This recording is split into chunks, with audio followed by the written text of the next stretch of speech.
건강한 삶을 유지하기 위한 다양한 의학 지식과 정보를 드리는 생생클리닉입니다. 오늘은 안과 시간인데요. 유튜브 실시간 채팅창이나 생생매거진 오늘 홈페이지 게시판에 궁금한 점들 질문 남겨주시면 저희가 정확하게 답변해드리도록 하겠습니다. 오늘은 안과 전문의 이진영 원장 모셨습니다. 안녕하세요. 안녕하세요. 네, 드림 렌즈 말 그대로 꿈의 렌즈인가요? 무슨 렌즈인가요? 드림 렌즈의 정식 명칭은 네. 각막 굴절 교정 렌즈입니다. 네. 흔히 우리나라에서는 드림 렌즈로 알려져 왔는데 드림 렌즈에서 말하는 드림은 두 가지 의미가 있습니다. 첫 번째는 잠자는 동안 낀다고 하여 드림이고, 두 번째는 수술 없이 근시 억제와 시력 교정이 가능하다는 측면에서 꿈의 렌즈라는 의미로 드림 렌즈라고 말하기도 합니다. 네. 드림 렌즈는 특수 하드 콘택트 렌즈입니다. 드림 렌즈는 밤에 착용해 각막의 모양을 일시적으로 변화시키고, 사용자가 잠든 동안 렌즈가 각막을 눌러 시력을 교정하는 방식으로 아침에 일어나 렌즈를 빼면 안경이나 콘택트 렌즈 없이도 생활할 수 있게 합니다. 네. 꿈의 렌즈라기보다 마술 렌즈 같은 그런 느낌인데요. 어떤 원리로 시력을 교정해 주는지 궁금하네요. 드림 렌즈는 일반적으로 착용하는 렌즈와는 다르게 가운데 부분이 주변 부분보다 팽팽하게 되어 있습니다.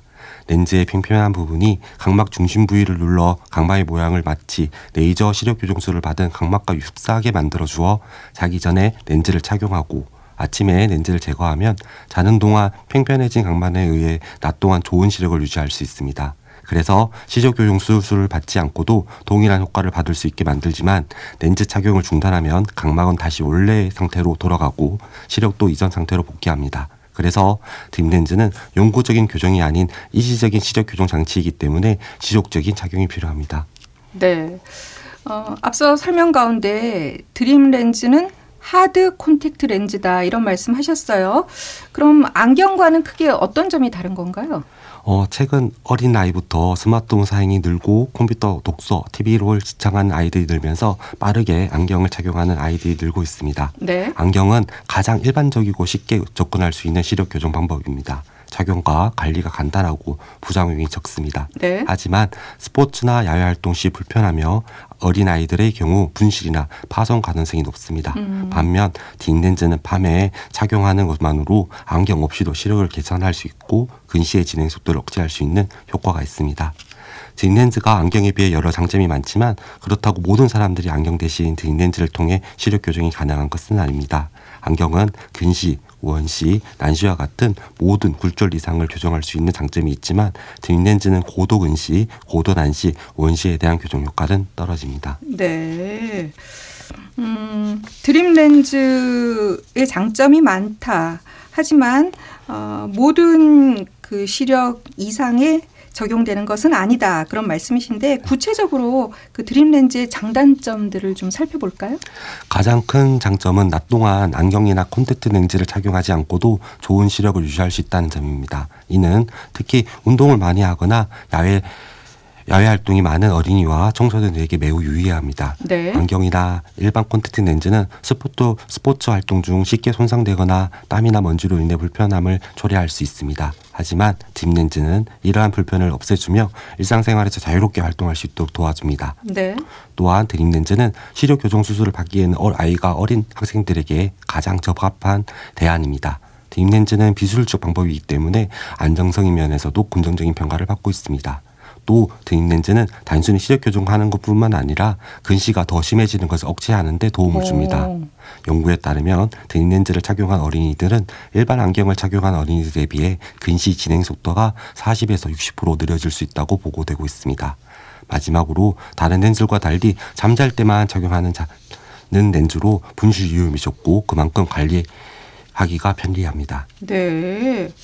지금 원장님 설명 중에 제가 개인적으로 궁금한 점이 하나 생겼거든요. 네. 저희 아이 같은 경우에는 고등학생이 돼서 이제 그 근시가 왔어요. 그래서 안경을 끼는데, 그러면 안경보다는 드림 렌즈가 근시 진행 속도를 늦춰준다 하셨잖아요. 그럼 고등학생도 드림 렌즈 착용이 가능한 건가요? 고등학생 같은 경우에도 일정씩 자는 시간만 보장된다면 충분히 착용이 가능하고 네. 제 환자 중에도 많은 고등학생들이 착용을 하고 있지만 사실 공부한 게 중요하다 보니까 네. 사실 착용하더라도 시력이 좀 적게 나오는 경우가 많아서 사람에 따라서는 착용을 중단하기도 하고 네. 혹은 잘 착용하는 친구들도 있어서 그거는 한번 착용을 한번 해봐야 될 것 같습니다. 아, 충분한 수면 시간이 보장이 돼야 되는군요. 네, 그렇습니다. 네. 자, 그럼 단점은 뭔가요? 단점은 착용 초기에는 첫 착용 연령대가 어린 만큼 착용하고 빼고 관리하는 데 어려움을 겪을 수 있습니다. 그러니 처음 시작할 때는 보호자의 도움이 꼭 필요한데요. 만약 보호자가 렌즈 착용 경험이 있다면 어렵지 않게 도와줄 수 있을 겁니다. 네. 그리고 몇 번 착용 반복해서 착용하다 보면 아이 혼자서도 알아서 하게 되고요. 뒷렌즈 효과를 지속적으로 유지하기 위해서는 매일 저녁 착용하고 강박 모형이 충분히 병행될 수 있도록 적어도 6에서 8시간 정도의 수면 시간이 보장되어야 합니다. 그래서 수면 시간을 충분히 확보할 수 없는 학업으로 바빠지는 청중에게 접어드는 학생들의 경우 드리렌즈 효과를 온전히 보기가 어려울 수 있습니다. 네. 아, 단점에서 제가 궁금했던 점에 네. 대한 답변이 나오는군요. 네, 그렇습니다. 그럼 드림 렌즈는 몇 세부터 착용할 수 있어요? 보통 요즘은 점점 빨라지는 추세입니다. 근심 환자가 늘어나다 보니까 네. 제 환자 중에는 6살까지도 시작하기도 하는데요. 네. 주로 6살인 경우에는 협조도가 좀 떨어지다 보니까 한 7세에서 8세 정도 될 때 주로 많이 하시게 되고 성공적인 확률이 높아질 수 있습니다. 네. 그러면 7세 정도면 착용 가능하다 하셨는데 네. 그때부터 착용하는 것이 이제 효과도 더 높아지는 건가요?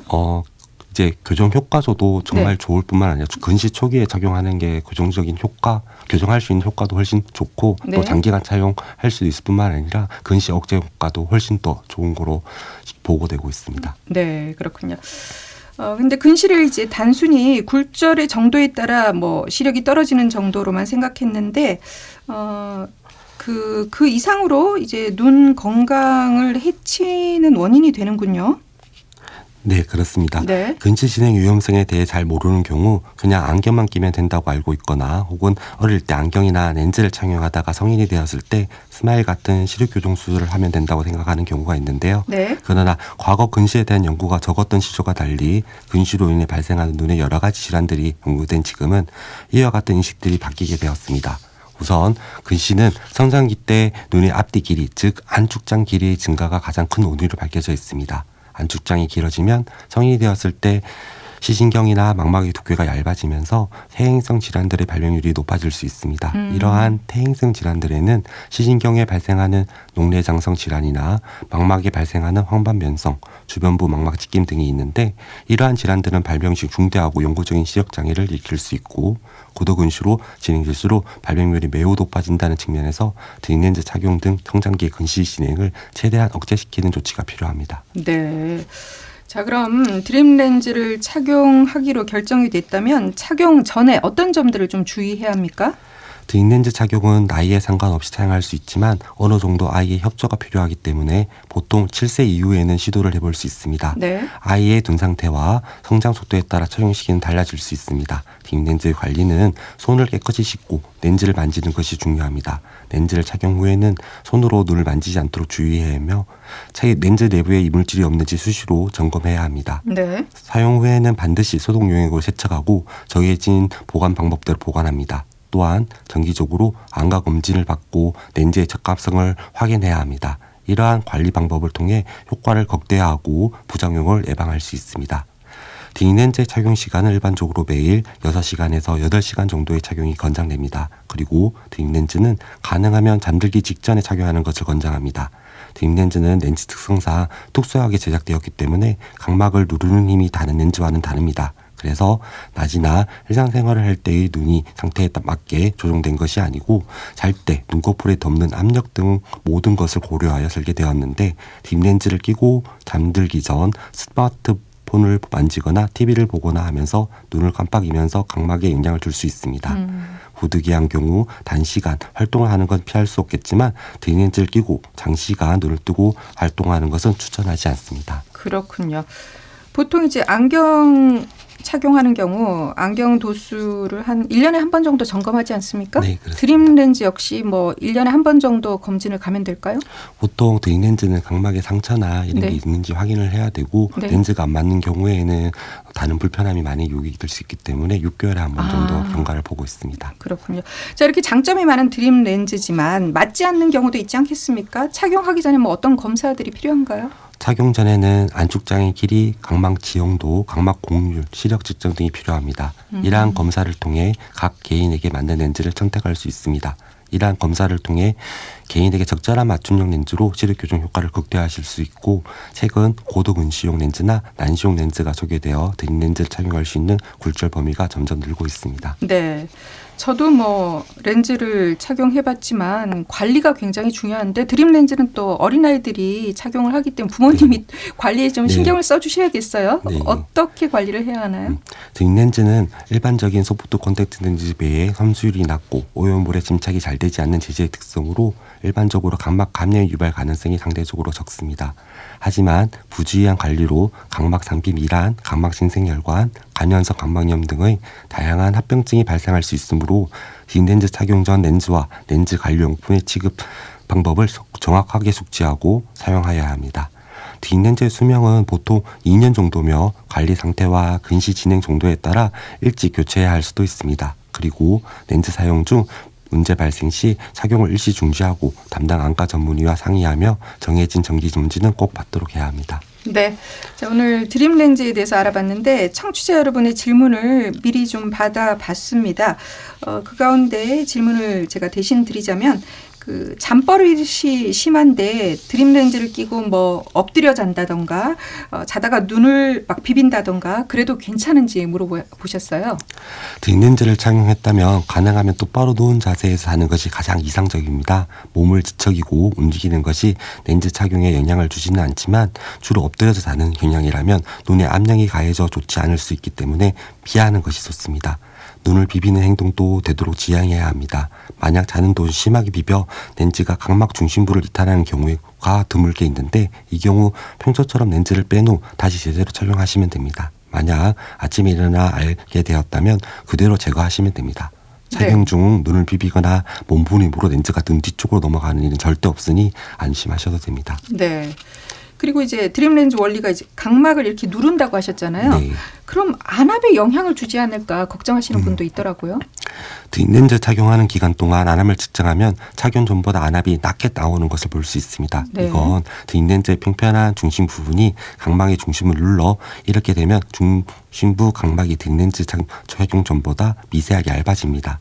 안압은 각막이 두꺼울수록 실제보다 높게 측정되고 각막이 얇을수록 낮게 측정됩니다. 하지만 드림 렌즈 착용을 중단하면 본래의 안압으로 다시 되돌아가기 때문에 안압에 직접적인 영향을 주지는 않습니다. 그렇군요. 그리고 또 한 분 질문 보겠습니다. 낮에는 컬러 렌즈, 밤에는 드림 렌즈를 껴도 될까요? 이렇게 물어보셨네요. 네, 드림 렌즈를 착용하기 시작하면 낮에는 컬러 렌즈, 소프트 렌즈 같은 다른 렌즈를 착용하지 않는 것이 좋습니다. 드림 렌즈는 각막 중심 부위를 눌러 편편하게 만들어주는 원리로 일시적으로 시력을 교정해주는 렌즈입니다. 이미 중심부가 평평해져 있기 때문에 컬러 렌즈나 소프트 렌즈를 착용하실 경우 각막 모양에 잘 맞지 않아 이물감이나 건조감을 많이 느낄 수 있습니다. 그리고 낮에 컬러 렌즈를 착용하게 되면 각막에 산소와 영양이 충분히 공급되지 않아 각막 저산소증이나 여러 가지 눈 질환이 발생할 수 있습니다.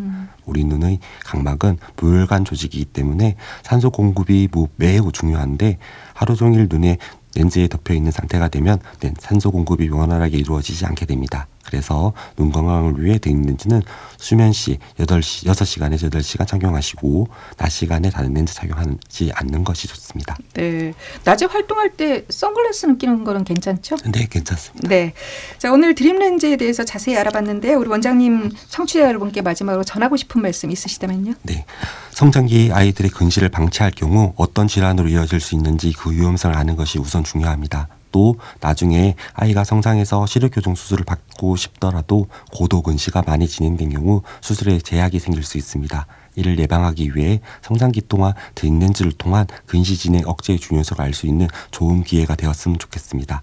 최근에는 드림 렌즈 외에 근시 억제 안경, 아트로핀과 같은 약물 치료, 소프트 렌즈를 통한 근시 억제 치료 등 다양한 치료 방법이 나와 있으므로 우리 아이에게 맞는 방법을 안과 전문의와 상의 후 도움 받으시면 좋겠습니다. 네, 오늘 말씀 잘 들었습니다. 지금까지 안과 전문의 이진영 원장이었습니다.